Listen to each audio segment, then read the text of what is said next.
मैं दलित हूँ, पढ़ा लिखा हूँ, यदि मेरी मूंछों से कोई टच करेगा उसी दिन। मैं कानून को अच्छी तरह जानता हूँ, उसका डिफेंस लेने जब मैं दूसरों को बचा सकता हूँ, क्या खुद नहीं बच सकता मैं?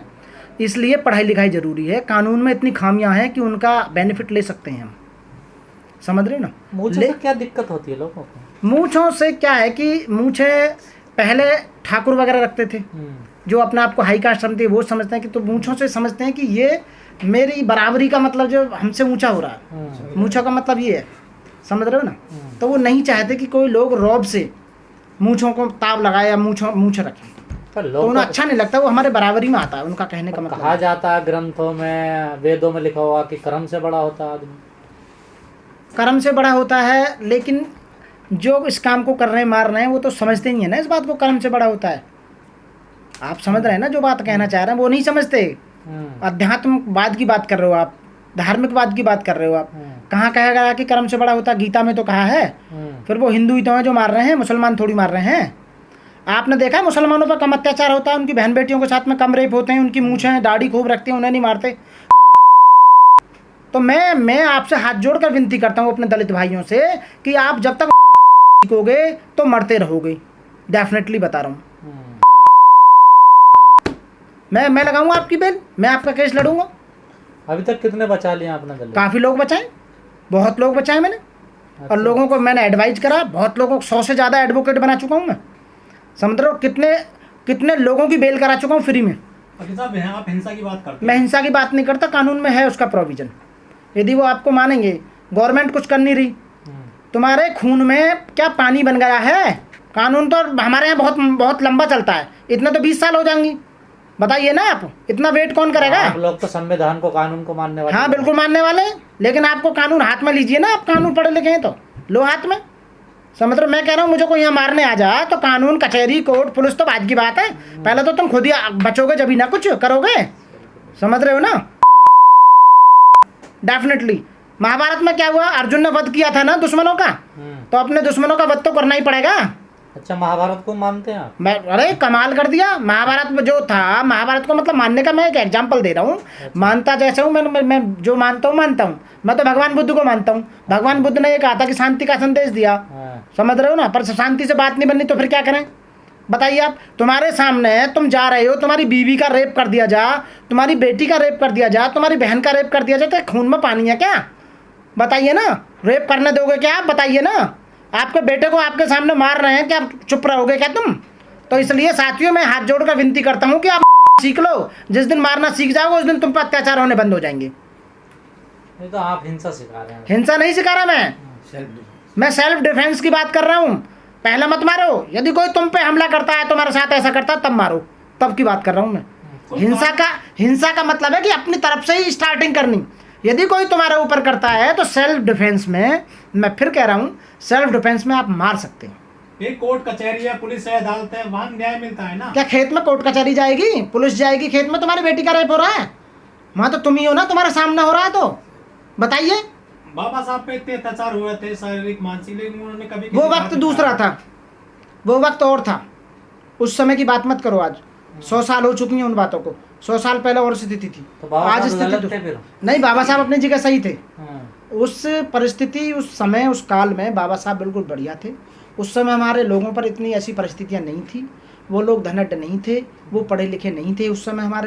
हमारे लोगों को अधिकार नहीं थे, हमारे लोगों को उस समय अधिकार नहीं थे, लेकिन आज की डेट में अधिकार है। सेल्फ डिफेंस में आप, मैं अभी कोई लाइसेंस बनवाता हूँ राइफल का, रिवॉल्वर का, पिस्टल का, बीइंग एडवोकेट, तो मैं किस लिए बनवा रहा हूँ वो बताइए? इतना पैसा जो मैं खर्च करूँगा पिस्टल वगैरह रखने के लिए, मैं यहाँ रख के चलूँगा, तो मैं किस लिए बनवाऊँगा? आप बताइए, उसका रीज़न क्या है? सेल्फ डिफेंस के लिए। सेल्फ डिफेंस के लिए मैं जा रहा हूँ अपने परिवार के साथ, तो उस समय धर के चाटूंगा क्या?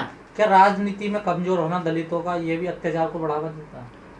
राजनीति में कमजोर होना, उससे कोई फर्क नहीं पड़ता, क्योंकि दलित जो एससी है, एससी का जो रिजर्वेशन है, पॉलिटिकल रिजर्वेशन, वो तो भरपूर है पहले से ही। तो वो तो कात्या के कुत्ते हैं। आज भी अदर पार्टियों में जा के काम तो कर ही रहे हैं ना, सीट तो फुल भरी जा रहा है, उससे क्या फ़र्क पड़ेगा? नहीं वो राजनीति में वैसे कमजोरी होना, क्योंकि कोई नेता नहीं बनना, ना बीएसपी की हालत ख़राब होना। बिल्कुल सही कह रहे हैं आप, फ़र्क पड़ता है। जिस समुदाय का कोई मजबूत नेता नहीं होता है, जिस समुदाय की कोई मजबूत पार्टी नहीं होती है, सत्तारूढ़ दल नहीं होता है तो उनके लोगों पे ज़्यादा अत्याचार होते हैं, बिल्कुल फ़र्क पड़ता है। हमारी बीएसपी गवर्नमेंट यदि सत्ता में होती तो आज ऐसा नहीं होता, कम होते, बहुत कम होते। ये फ़र्क पड़ता है। जिनकी राजनीतिक पार्टियां सत्ता में होती हैं उन लोगों पर अत्याचार नहीं होते हैं। उस समय बहन जी के समय में सामाजिक संगठन हैं, बिल्कुल आप सही है, वो काम कर रहे हैं इस तरह का, लेकिन सामाजिक संगठन एक अवेयरनेस पैदा करते हैं, जागरूकता पैदा करते हैं। कहीं एफआईआर दर्ज नहीं हुई है, हम एफआईआर दर्ज कराने का काम करते हैं। समाज में किसी मिशन को लेकर चलते हैं, बाबा साहब के मिशन को लेकर चलते हैं, भगवान बुद्ध के मिशन को लेकर चलते हैं। सामाजिक संगठन होते हैं सुधार करने के लिए, वो सुधार करते हैं। लेकिन जहाँ स्थिति है अत्याचारों के खिलाफ आप क्या करोगे? आप बताइए, सरदारों के खिलाफ अत्याचार कर सकता है कोई? उन पर 5-5 हथियार रहते, तलवार मार देंगे 1 मिनट में। बताइए, मुसलमानों के खिलाफ कोई कर सकता? उनकी बहन बेटियों से करके तो देखो जरा, आप बताइए। जैनी बहुत कम हैं, उनके साथ करके देखो, बताइए। ठाकुरों के साथ करके देखो, बनियों के साथ करके देखो, बताइए ना। ये दलितों के साथ ही क्यों हो रहे हैं? इसीलिए हो रहे हैं। हाँ, बिल्कुल कमज़ोर है, वो मारने में कमज़ोर है। वैसा तो शारीरिक रूप से भीतर मजबूत है। जब तक उनके दिल में, दिमाग में ये नहीं बैठा होगा आपकी, आप बदला लेना सीखो। या यदि तुमसे कोई परेशान करता है, तुम्हारी बहन बेटी के साथ में रेप करता है, तुम्हारे साथ कुछ करता है, आप बदला लीजिए, कानून अपने हाथ में लीजिए। इस समय स्थिति ऐसी चल रही है। तो कानून में कोई ऐसा प्रावधान है क्या जो अपने सेल्फ डिफेंस में हमला कर ले? हाँ बिल्कुल, अब क्वेश्चन आपने सही किया है।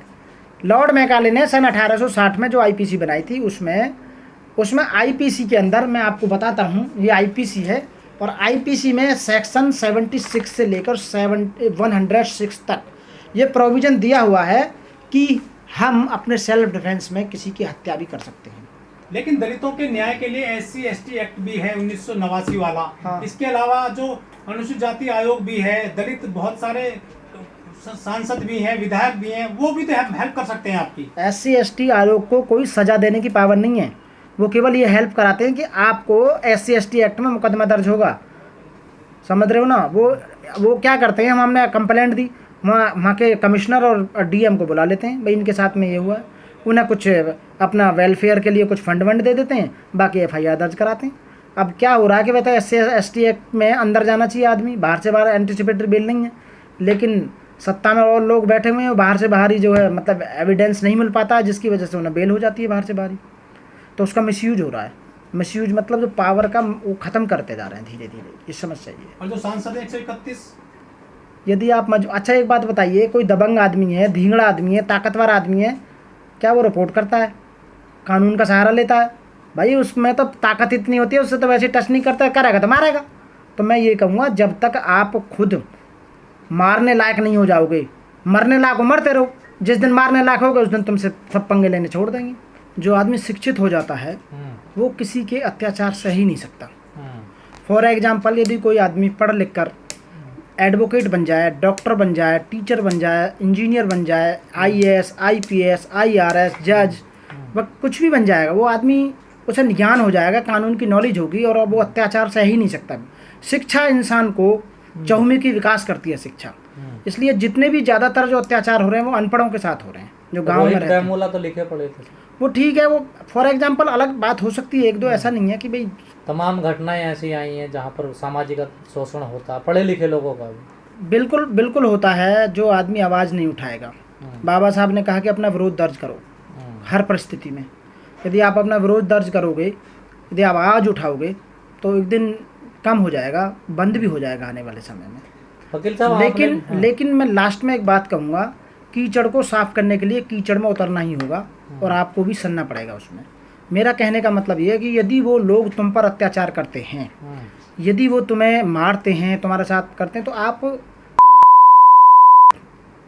वकील साहब आप भी मूछ रखते हैं, आपको तो कोई परेशानी करता नहीं, आप भी तो मैं दलित हैं। ये पैगाम है भारत के हर कंटेंट क्रिएटर के नाम। जय Bhim app available on the play store and Apple app store now.